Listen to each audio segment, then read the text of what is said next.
VSR channel நாம இப்ப பார்க்க போறது மீன் பட்டி. இப்ப வீடியோக்குள்ள போற முன்னாடி லைக் அண்ட் சப்ஸ்கிரைப் பண்ணிட்டு வீடியோக்குள்ள போலாம். சரி வாங்க இப்ப நம்ம மீனை பார்க்கலாம். இதுதான் நம்ம மீன். இது வந்து 2 பேர் டெட்ரா இருக்கு, அதுக்கப்புறம் ஒரு பேர் கோல்டன் ஃபிஷ் இருக்கு. இதுல வந்து 2 பேர் டெட்ரா நல்லா இருக்கு, ஆனா ஒரு பேர் கோல்டன் ஃபிஷ்ல வந்து மேல் வந்து இறந்துருச்சு, எப்படி தெரியல, ஃபீமேல் மட்டும் இருக்கு. இப்போ வந்து நம்ம வந்து பிரீட் வந்து எப்படி பண்றத நம்ம அப்புறமா சொல்றோம், இப்ப நாம சொல்ல மாட்டோம். பிகைனர் ஃபிஷ்ஷுக்கு என்ன ஃபிஷ் வளர்க்குறோம் அப்படி சொல்ல போறோம். அதுக்கு முன்னாடி ஃபுட்டு இதுக்கு என்ன போடுறோம்னா ஆப்டிவியம் அப்படின்னு ஒரு ஃபுட்டு போடுறோம். இது வந்து ஹை நியூட்ரிஷியன். இது வந்து கப்பி ஃபிஷ்க்கு போடலாம், டெட்ராக்கு, கோல்டன் ஃபிஷ்க்கு இதெல்லாம் விரும்பி சாப்பிடும். நியூட்ரிஷன்ல இதுக்கு அதிகமா இருக்கு. குட்டி போற நேரத்துல இதெல்லாம் நீங்க போட்டீங்கன்னா நல்லா குட்டி வந்து நல்லா ஹெல்த் ப்ராப்ளம் இல்லாம இருக்கும். சரி, இதுவும் ஹெல்த் ப்ராப்ளம் இல்லாம இருக்கும் பேரண்ட்ஸ். சரி, இப்போ வந்து நம்ம பிகைனர் ஃபிஷ் என்ன வளர்க்கலாம் வாங்க வீடியோக்குள்ள பார்க்கலாம். சரி, இப்போ வந்து ஃபர்ஸ்ட் பிகைனர் ஃபிஷ் என்னன்னா கப்பி. கப்பி வந்து நீங்க நார்மலா அழுக்க நிலையில போட்டா கூட அது உயிர் வாழுங்க. நீங்க வந்து அதுக்கு ஃபுட்டு போடனா கூட ஒரு 5 நாள் 1 வாரத்துக்கு மேல அது உயிரோட இருக்கும். நீங்க வந்து ஃபுட்டு வந்து இதே மாதிரி ஃபுட்டு நீங்க இந்த ஃபுட்டு கூட நீங்க போடலாம். இது வந்து எங்க பக்கத்துல கடையில இருக்கு, நாங்க அப்புறமா காமிக்கிறோம். சரி, இப்போ வந்து கப்பியை வந்து எப்படி ப்ரீட் பண்ணு பார்க்க போறோம். ப்ரீட் வந்து ஒரு மேல் ஒரு ஃபீமேல் போடலாம், இல்ல ஒரு மேல் 2 ஃபீமேல் கூட போடலாம். அது வந்து ஒரு மேல் 2 ஃபீமேல் ரேஷியோ போடலாம். அது உங்க இஷ்டம்னா 2 மேல் 1 ஃபீமேல் போடக்கூடாது. ஏன்னா 2 மேலும் ஒரே ஃபீமேலை சேஞ்ச் பண்ணி அது வந்து ஃபீமேல் ஸ்ட்ரெஸ்ஸா இறக்குறதுக்கு நிறைய வாய்ப்பு இருக்கு. இப்போ வந்து கப்பியோட பேரண்ட்ஸ் எப்படி சூஸ் பண்றது வாங்க பார்க்கலாம். இப்போ வந்து கப்பி வந்து நீங்க மேல் எந்த மேல் வேணா சூஸ் பண்ணிக்கோங்க. கடைக்காரங்க எந்த மேல் வேணா சூஸ் பண்ணிக்கோங்க. உங்களுக்கு வேணா அழகா இருக்க மேல் கூட எடுத்துக்கோங்க. ஆனா ஃபீமேல் தான் சூஸ் பண்றது ரொம்ப ரொம்ப மெயின். அந்த ஃபீமேல் வந்து வயிறு வந்து நல்லா குண்டா இருக்கணும். அதே மாதிரி நம்ம வயிறோட எண்ட்ல நல்லா பிளாக் கலர்ல டாட் இருக்கணும். சரி, இப்போ வந்து நம்ம நெக்ஸ்ட் மாலி பார்க்க போறோம். மாலியும் அதே மாதிரிதான் ஒரு டப்புக்குள்ள அதை போட்டு வச்சிருந்தோம், அது இருக்கும். ஃபாக்ஸ் டெயில போட்டு வச்சிருக்கோம். அந்த மாதிரி இல்லைன்னா நீங்க மணி பிளான்ட் கூட போட்டு வச்சிடலாம்.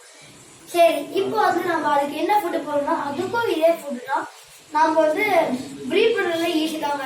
ஒரு டப்ல நீங்க போட்டு வச்சிருந்தீங்கன்னா அதை நீங்க ஈஸியா ப்ரீட் பண்ணிக்கலாம். சரி, இப்போ வந்து நம்ம பார்க்க போறது ஃபைட்டர் பத்தி. அது வந்து நம்ம கேமராமேன் சொல்லுவாரு, அவங்க பேர் பவன். ஹலோ கைஸ், இப்போ நான் ஃபைட்டர் பத்தி சொல்ல போறேன். ஃபைட்டர் வந்து இந்த மாதிரி மீன் கூட தயவு செஞ்சு விட்டுறாதீங்க. ஏன்னா காலையில இருந்து பார்க்கும்போது செத்து தான் கிடக்கும். ஃபைட்டர் ஃபிஷ் எதுக்கு இருக்குன்னா அது எல்லாருக்குமே சண்டை போடும். ஃபைட்டர் ஃபிஷ் தனியா தான் விடணும். ஃபைட்டர் ஃபிஷ் ஒரு சின்ன கப்பல கூட உயிரோட இருக்கு கூட, அது ஒரு சின்ன கப்பல மட்டும் விட்டுறாதீங்க. ஒரு 2 மாசத்துல செத்துறாது. ஒரு 5 லிட்டர் கெப்பாசிட்டி டேங்க்ல விட்டுருங்க. பாதாம் லீஃப் இருந்துச்சுன்னா அது போட்டு வைங்க, அது நல்லதுன்னு சொல்றாங்க. ஆனா அது எதுக்குன்னு எனக்கு தெரியாது. இப்ப நம்ம பார்க்க போறது வந்து பிகினர்ஸ் தாண்டி வளர்க்க போகக்கூடிய ஃபிஷ். இப்ப நம்ம சூரிய எக்ஸ்பிளைன் பண்ணுவாரு. இப்ப நான் சொல்ல போற பிகினர் தாண்டி ஒரு ஃபிஷ், அதுதான் வந்து கோல்டு ஃபிஷ். கோல்டு ஃபிஷ் வந்து நம்ம வளர்க்குறோம், அதான் சொல்லியிருந்தோம் முன்னாடியே, ஃபர்ஸ்டே சொல்லியிருப்போம்.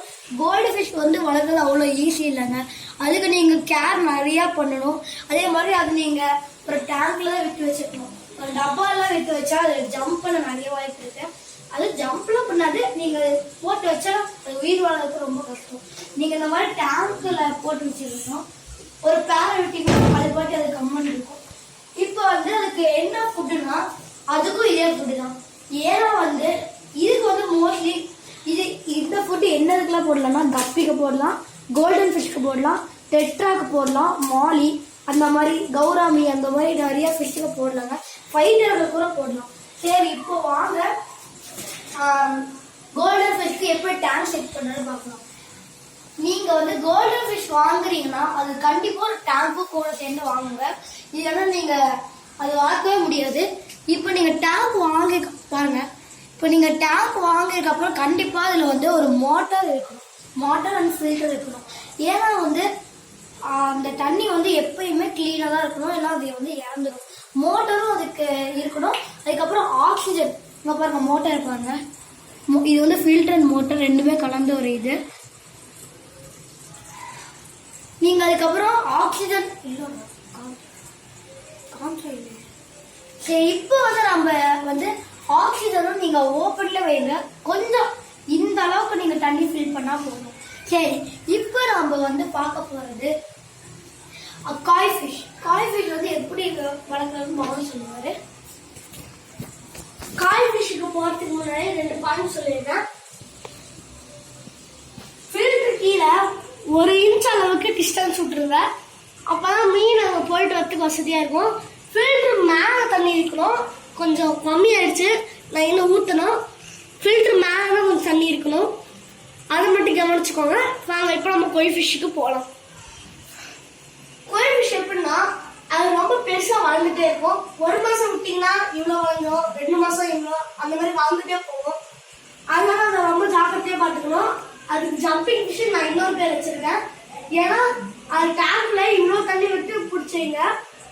இவ்வளோ தண்ணி வச்சிருந்தீங்கன்னா அது ஈஸியாக ஜம்ப் பண்ணி இல்லைன்னு வரத்துக்கு வாய்ப்பு இருக்கு. அதனால டேங்க்ல இவ்வளோ அளவு தண்ணி வச்சா போதும் கொய் ஃபிஷ்ஷுக்கு. இப்ப சூர்யா எக்ஸ்பிளைன் பண்ணுவாரு அடுத்த ஃபிஷ்.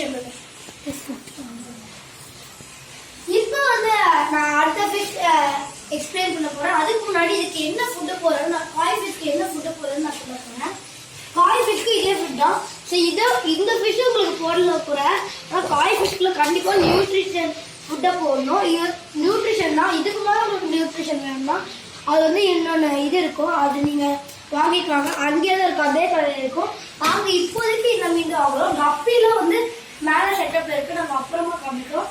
இப்போதைக்கு டெட்ராவும் வேர்ல்டு ஃபிஷ் காமிச்சிருக்கோம். நெக்ஸ்ட் பாருங்க,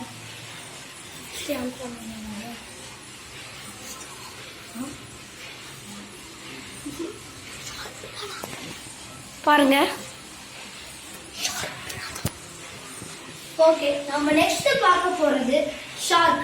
ஷார்க் வந்து நீங்க வந்து ரொம்ப ரொம்ப பெரிய ரொம்ப பெருசா ஒரு டேங்க்ல போடணும். உங்ககிட்ட டேங்க் இல்லைனா கூட ரொம்ப ரொம்ப பெருசா இருக்கணும். நீங்க சின்னதா இருக்கிறது பிரச்சனை இல்லை, பெருசா போட்டு அதுக்கு நிறைய ஸ்பேஸ் போகணும் இருந்துறதுக்கு. சரி, அது வந்து இந்த சின்னதா இருக்கும்போது நீங்க இந்த டேங்க்ல போடலாம், அது எதுவும் பிரச்சனை இல்லை. அது வந்து இந்த சைஸ்ல ஆகும்போது இதே டேங்க் போடலாம்.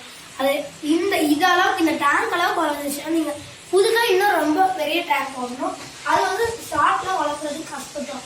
அதுக்கு ஃபுட்டு நீங்க வந்து கறி தான் போடணும், இன்னும் சிக்கன் போடணும். வாரத்துக்கு எல்லா நாளும் எடுக்கிறதா கூட சண்டே நீங்க வந்து சிக்கன் போட்டுருங்க. சரி, இப்போ நம்ம பார்க்க போறது கேட்ஃபிஷ் பத்தி.